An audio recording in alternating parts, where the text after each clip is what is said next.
What is up, Internet? It is I again, that guy again, and today we're going to be doing part 5 of Kingdom Hearts Hacking How-To. And actually, to start us off real quick, we're going to throw in a callback to last episode where we got Sora Entity, right? Or so we think we'll say. Double click on it, or single click on it, and see the XYZ position. They're not moving. They're not moving at all, right? Oh no. We didn't find anything at all useful, we might think, right? So we'll start playing with the values. Watch Yuffie over here on the right. See, she just moved. Let's do like 400. See, now she's floating. And so what we actually found was the first entity. And in some rooms that will be Sora, in other rooms it won't be Sora, right? So let's do this. Let's go to a room where we know that that is Sora. Because as far as we know, right, I mean, the camera follows Sora, like, you're playing as Sora, the game has to know who Sora is at all times, right? Because, like, it's kind of important. Sora's kind of, like, the main character, right? So, we're going to go back to First District, because that's where we were at last time. We know that Sora is the first entity there.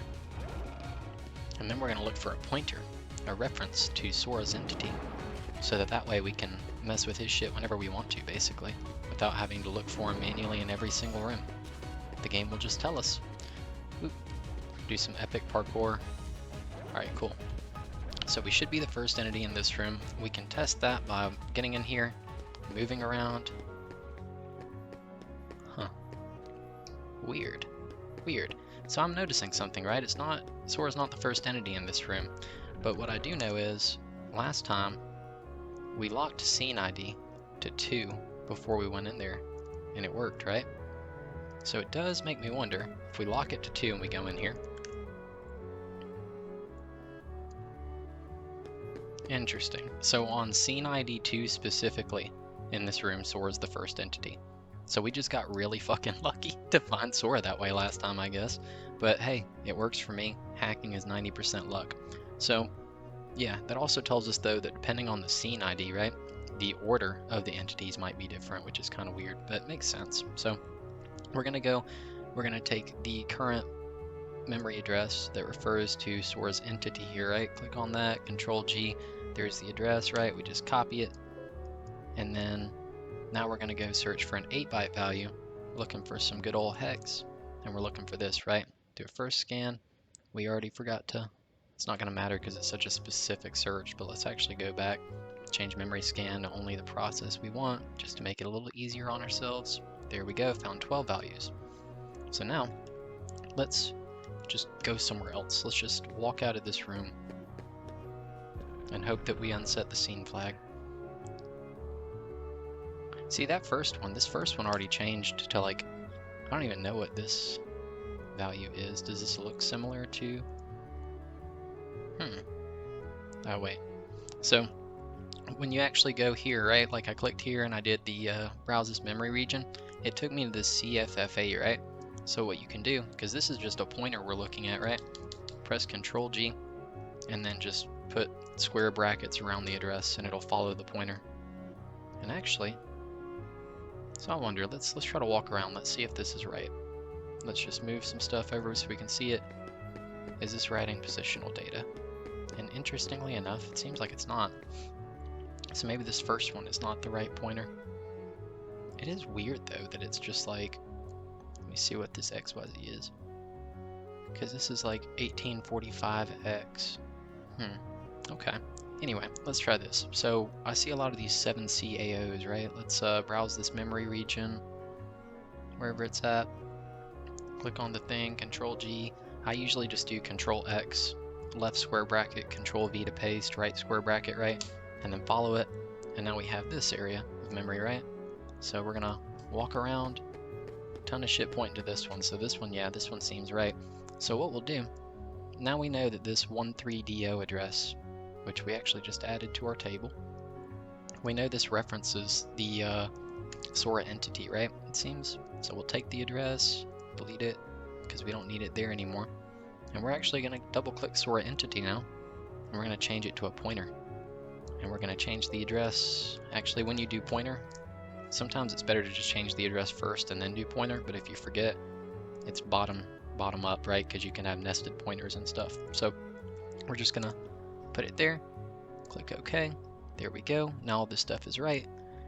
And now because I'm just kind of curious, bro, like I just kind of want to see, let's browse this memory region. We're gonna Control G, oops, do the thing we were talking about. All right, cool. So this thing, whatever it is, the x-axis is 1845, right? So we're just gonna go ahead, lock X, Y, and Z for Sora. I'm also actually gonna pause the game too, just so we can like not do any of this stuff until we're ready and do it all at once. So we need to go to 1845X. We need to go to, what the fuck? Hold up, y'all. That doesn't make any sense. Oh, there it is, negative 510, okay. I knew I was interpreting that incorrectly. All right, there we go. And so the last one is 3405, okay.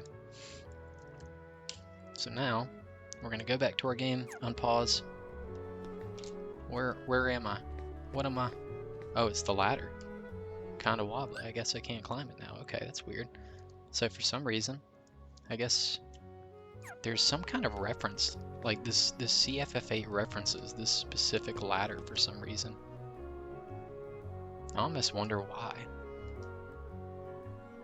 Yo, when we start looking at, is it related to us looking at things, or are those things just changing? No, actually, as we look at stuff, that's weird. As we look around at stuff, I see the E6BO and the 0660 are changing. I wonder if that's something to do with rendering. This has taken a bit of a turn from what I was expecting us to go through and do today, and I'm fine with that. It's like is it like a list of all the models being rendered right now or something? Like, I have a genuine feeling we can break things here very easily without even trying. But let's see, 7CAO, right? Let's just lock it there. We're about to break some shit, y'all. Maybe not, maybe not. Okay. Oh wait, no, locking it doesn't do anything. Sometimes I see that too. There's some values that are just mirrored. Anyway, that's not really the purpose of what we're doing today. We can come back to this later and see. But what we'd like to figure out today, I'll show you guys an example, right? Let's say we want to go to Disney Castle because it's an unused world. And like we never get to go to unused worlds. So we would love to, right? We're gonna set room ID to 0. I think you have to be really particular with scene ID, because if you do the wrong one, it just loads the cutscene and then puts you back on Destiny Islands. I have learned, right? So we'll see. I'm pretty sure this is gonna crash. We're gonna try it.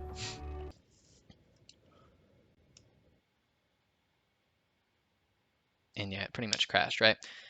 Now, the reason that it didn't crash when we sent ourselves to Traverse Town is for some reason, I've noticed that if you warp into a room in a scene that has a cutscene that's going to play, it just works. It just figures out how to load that cutscene and all is well, right?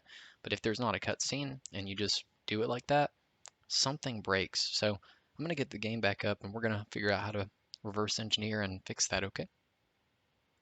Alright guys, we've reloaded the game, and actually this gives us an opportunity to test in another room our new, Sora entity thing and make sure it's the right pointer. And so if we meander around a bit when my controller reconnects, bada bing, bada boom, you'll see the values are just going crazy, right? They're going insane, and that means we found the right room. And I've also disconnected my controller again. So the next thing we'll want to figure out, right, is so how do we get rooms to just load whenever we want, right? And for this, we're gonna have to modify the values and also call the code that loads the rooms, right, appropriately. And from what we found, like, I think it was the second episode, right? We learned that the way that the game loads rooms, right, is it takes that warp ID and then uses that to search up the room ID. So, let's see. One thing we're also gonna need though, we're going to need a way to call this code, right, that we're going to create. And one thing that we know, right, that we also learned like first episode is with sort, there's a stat page and there's a party stat page, right? And we've seen the changes with the party stat page, right, like current HP equals 1. They don't apply when you're in the game when you're doing stuff. They apply when you unpause, right? They apply to your stat page at least when you unpause. And so because of that, we should be able to find the code that modifies the stat page current HP when we unpause and hook onto that for our code. So let's go ahead, let's do that real quick. Let's go find what writes to this address, right? Attach the debugger, pause, unpause, right? There's one little code that ran one time. gonna pause so we don't have to hear that for the rest of the video. Also, probably gonna go ahead and change this back up to max health, just so when we unpause it won't be a mess to deal with. And then, there it is. So the following opcodes, right? We're gonna show the disassembler. And this is that move the ECX register to RBX plus 3C that we saw like second episode, right? So really, roundabouts here is where we're gonna call our stuff, right? Let's go ahead, let's set a breakpoint here. Let's unpause so it runs. And then let's just see, it runs only one time. Perfect, it only runs one time. That's exactly what we want. So this is probably where we're gonna put our hook at, honestly. It's a pretty easy place. Let's see if there's any craziness going on. Okay, sweet. So yeah, this is probably where we're gonna put our hook. We're gonna go ahead and copy the address if it wants to let us. There we go, that'll work, but I want to get the offset address to A. Alright, cool, let's just do it like this. Code hook. This is where we're gonna hook our code, where we're gonna have a very fun time doing so. And then now, we're gonna wanna find out how the game loads rooms, right? Best way to do that is to load a room. And honestly, I might just go ahead, knock out the Leon conversation first, get him to teleport us somewhere, and then have us like walk through doors, because when we can just walk through doors back and forth, it'll be a lot easier to look at this stuff.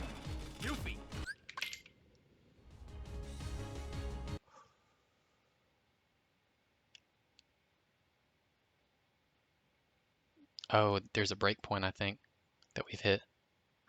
I was like, did the game just crash? What happened? So weirdly enough, it called this code going through a door. Okay, that's weird. So we're gonna test something, right? Let's put another breakpoint here. And then let's go through a door. That was an amazing dodge. Absolutely balling today. Let's go through a door and make sure this doesn't call every time we go through a door already, because that'd be a bit of a nightmare to deal with. Bro, it does. Fuck. So now the problem is if we put this into, if we tell it every time that we set, like do this, load a room, right? And the loading room is going to do this, it's just going to be an endless cycle. So we're actually going to step out, which is going to step out of the function. It looks like, so like this is a different part of code, right? And when it hits this call, that goes to the function we were just at. And you can tell because when we stepped out, we ended up on this instruction, which is right after that function gets called, right? So let's just run it. Let's put a breakpoint here. Does this? Oh, of course that does, because it's something that we... Y'all, I just committed an absolute goof moment. One sec. We're going to come in here. We're going to pause. We're going to see. So if you press backspace in here, it'll take you back to the last instruction, right? We're going to break on this, and we're going to see what is called differently when you do it from unpausing versus warping from a room. So we'll step out here. We'll toggle this point, step out. Sheesh, man, it's the same exact code to a T, huh? That's fine. Step out again. So this is where it gets called. Let's put a breakpoint here and run, and let's go through a door and see if it hits. No hit is good. No hit is good. Very nice. It won't hit for if you don't see your stat menu, I guess, but that's fine, because like the times we need to warp when we can't see our stat menu is going to be so rare. Perfect. So actually, 2D 30C5. 2D 30C5. 30C5. Heck yeah. So that's going to be where we hook our code, right? So now let's find how the room loading code runs. So when you go through, it updates your warp ID, and then after it updates the warp ID, it does some other shit, right? But that seems like probably the start. Let's see if we can find what writes to this address. And we'll go through one door. Alright, cool.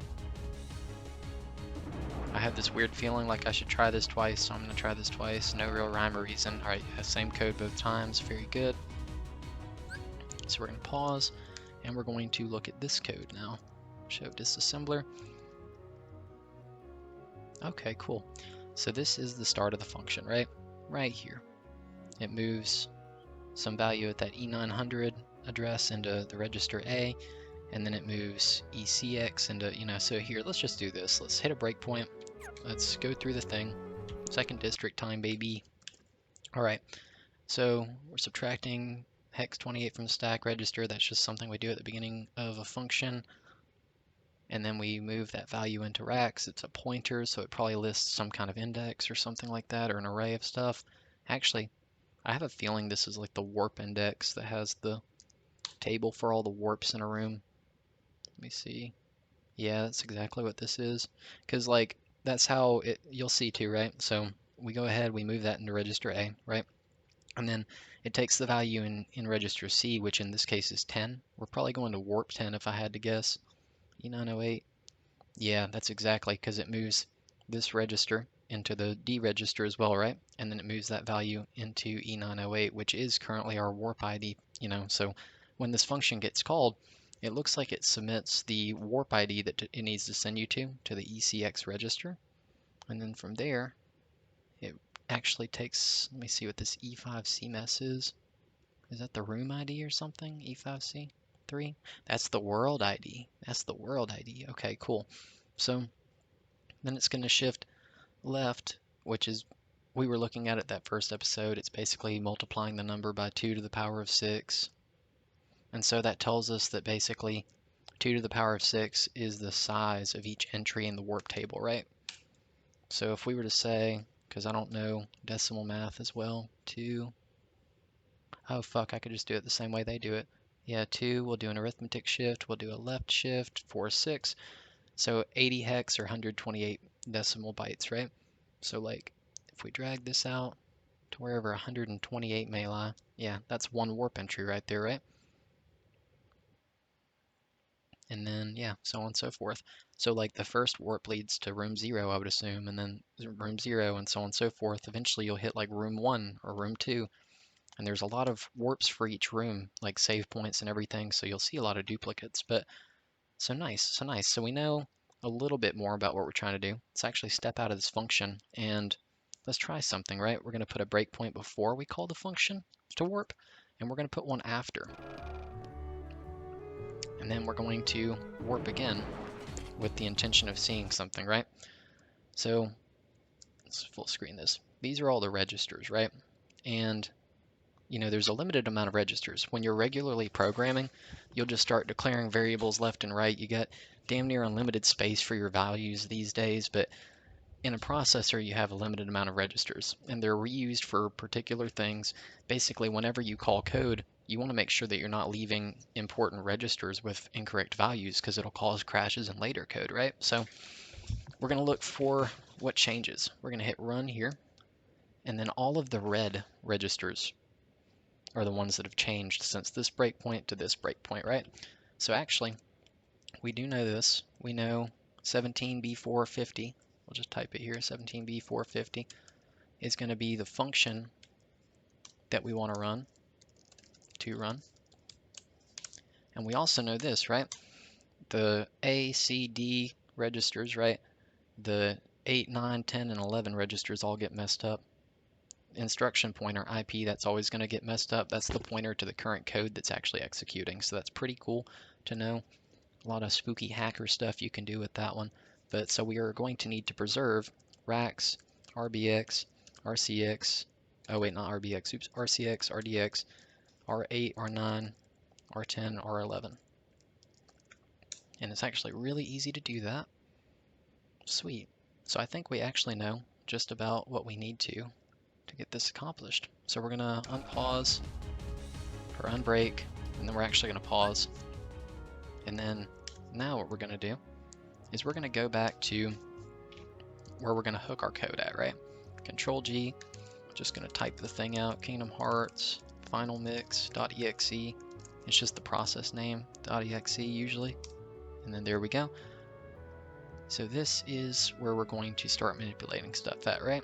And so there's two ways to get to AutoAssembler. You can click Tools and you can click AutoAssemble at the bottom, or if you're cool, you'll just press Control plus A, and then now we have our AutoAssembler window, right? So what we'll do, we're gonna use a template for two things: cheat table framework code, right? So now we'll eventually have it in our cheat table here, And when you click enable, it'll do things in here. And when you click disable, it'll do things down here, right? And so now, template code injection. It's going to ask us where we want to hook at. I think that's right, so we'll say yes, and then we'll look and make sure if that's right. Yes, that's right. So now it's going to change our whole thing for us, which is pretty cool.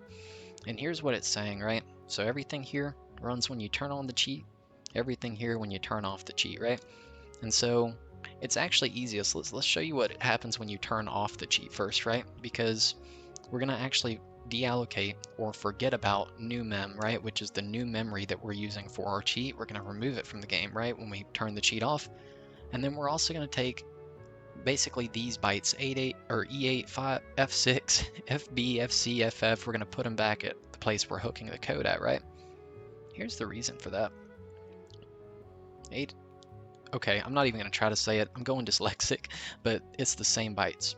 So the disable code just places those same bytes back in memory to restore things back to how they were whenever you turn the cheat off. And then I'm going to take a break before I try to break down enable. Okay, so for enable, right? Everything that runs when you turn the cheat on, right? We're going to allocate new mem 2048 bytes worth, and it's going to be near the area we're hooking the code, right? What we're doing is we're actually allocating memory for our cheat because all code is just in data. It's just in the memory, right? Running off the processor. The processor says, hey, what bytes are at the instruction pointer? I want to execute them, right? And it just does that. That's the job of the processor, basically, right? And so what we'll do with the rest of these is we're just making labels, which essentially are just kind of like creating variables, but they're actually places in your code. If you've ever used a goto statement in BASIC before, this is basically that, right? So here's new mem. Here's where we put all the code we want to run, right? And here's what it's going to do. So here's the code hook, the place that we're manipulating, right? I wish it had this first because it would be easier to read, but basically, since this memory already exists and gets called in the game, it's just going to replace the stuff here with a jump to new mem instruction, right? Which what that's going to do, it's going to go to new mem here. It's going to run all the stuff we type.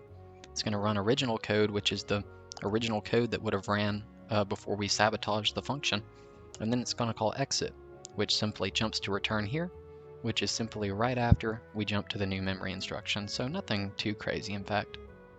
So now the next question before we start actually writing code, what do we need the code to do? And so from what we've assessed so far, right, the function itself, it grabs the world ID, it grabs the room ID, it figures out the scene ID, it does all that stuff, but we're going to need to provide it the warp ID, specifically in the ECX register, right?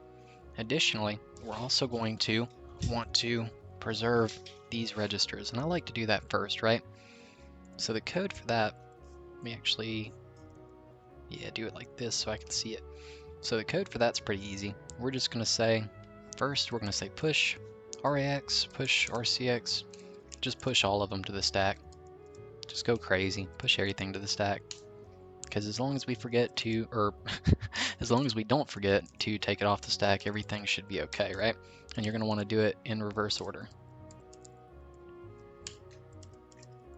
Pop R8, pop RDX, pop RCX, pop RAX. Alright, cool. So that's going to be our code to preserve things, right? So next, we're going to need to get into the ECX register, the warp ID, which is this E908 thing right over here, right? Let's just go ahead and copy this, right? So to move data from a register to memory or vice versa, you're going to use a move instruction, right? We're going to type it in the right spot this time. We're going to use a move instruction, right? We're going to move into the ECX register. And the reason I use ECX here instead of like RCX or whatever, you probably could. I'm just going off what I saw in the code because I saw an ECX somewhere. Sit back. We'll find it. We'll find it one of these days, fellas. Wait a sec. Here it is, yeah. See, it moves ECX in there. So I'm just going to use the same thing, right? May as well. So, yeah. So we've got move ECX, and we got to type in what we're going to move into ECX, right? So what we're going to move into ECX is the warp ID, which we actually have on our clipboard. I'm just going to paste it. And you'll notice though, when you're in AutoAssembler, you have to format that properly. You have to put quotes around the process name. And I think only double quotes. I haven't tried single quotes because I haven't had a need to. And then, let me see, yeah, this should do the proper thing. This should move the value that's in there to it. Yeah, that'll work. So now, that's going to be an ECX. That's going to be where we want it to be. We're going to want to call the function, the magical function. And so to get to that, it was actually right here in our notepad, our handy dandy notepad, Kingdom Hearts Final Mix.exe. You can tell I've typed that more times than anything else in my life. Alright, so now, honestly, I think this should work. I might be wrong. We might crash. Let's go ahead and test it. Let's go ahead and say save as, or actually no, fuck that. We're going to assign to current cheat table, and it's going to call it auto-assemble script. Double click, we're going to rename it to warp on unpause. Alright, cool. So now, let's test this bad boy. Just click that, get it away, and then we're actually paused right now, so let's go ahead and turn it on. And let's say we want to go to Disney Castle. Let's actually change the room ID to 0, the scene ID to 1, the warp ID we'll set to 0, and the world ID 2. Alright, cool. We're going to lock scene ID. Alright, boys, let's see if we crash. Maybe I had a breakpoint.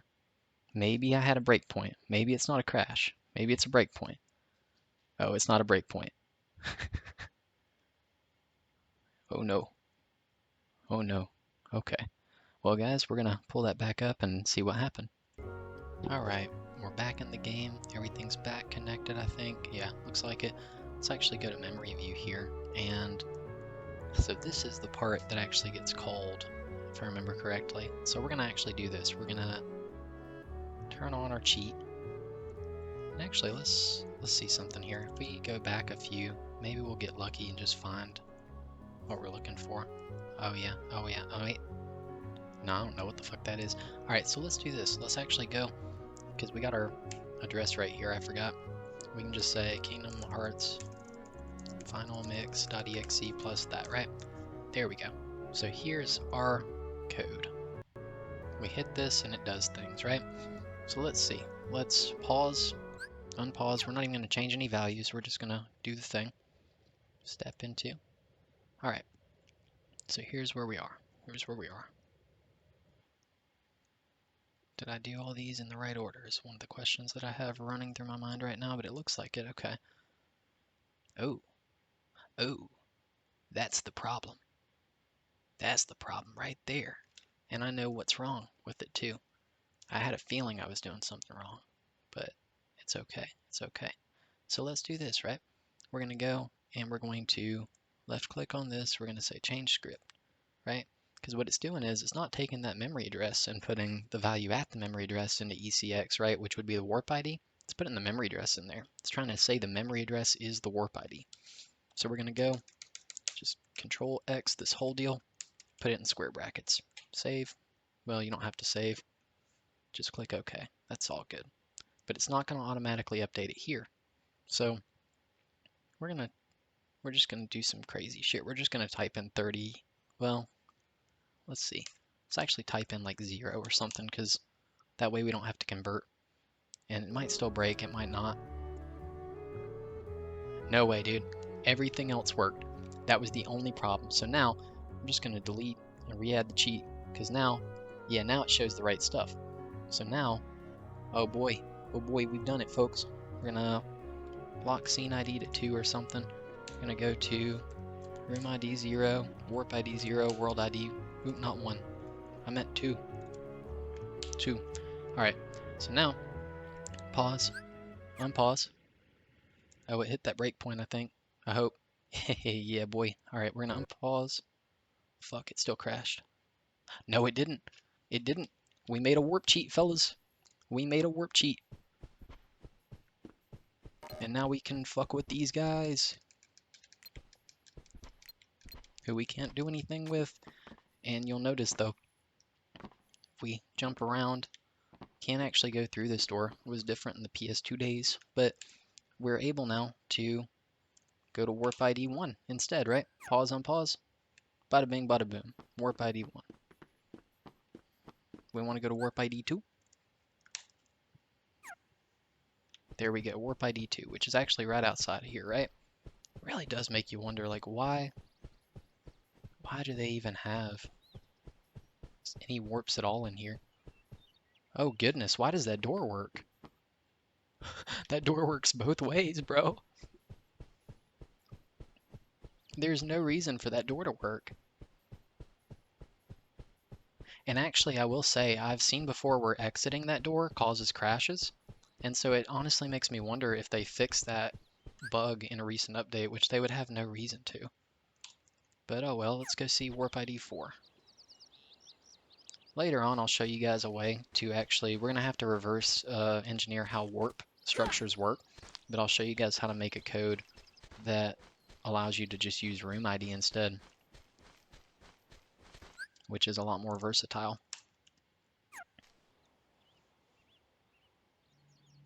Alright, we're in the gummy ship area, about to get our ship on, walk through some walls. And I think some of this area doesn't have collision, so you could like theoretically fall forever to your death. Yep, like right there. Actually, you won't even die. You'll just eventually crash the engine once it gets out of... Oh, that was scary. Once it gets out of reach. See, this one has a gummy ship. Oh, fuck. Sorry, I have a weird fear of liminal spaces and 3D engines. I don't know why. I am so interested in games with that weird fear of like, I don't know. It's just, shit could be creepy, bro. This next one's about to be a trip. Y'all are in for a treat.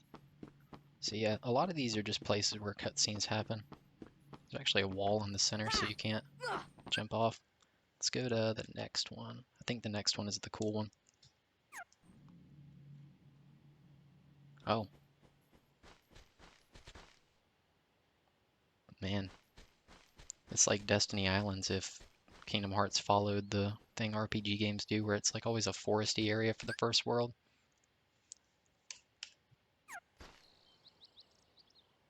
I wonder if every world has like warps, or like all these rooms and stuff you would never see have warps because like maybe Sora technically always has to be in the game somewhere. Who knows? But anyway, y'all, we're gonna go ahead and save the cheat table. We're definitely not gonna be able to save the game. Actually, you know what we could? Let's do something. Let's do something hectic. Let's go and let's get back to Destiny Islands while we're at it. So we can save.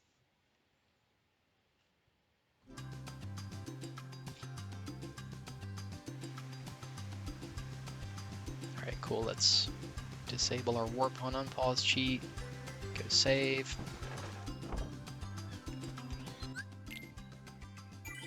And just like that, we've added barely any time to our save file.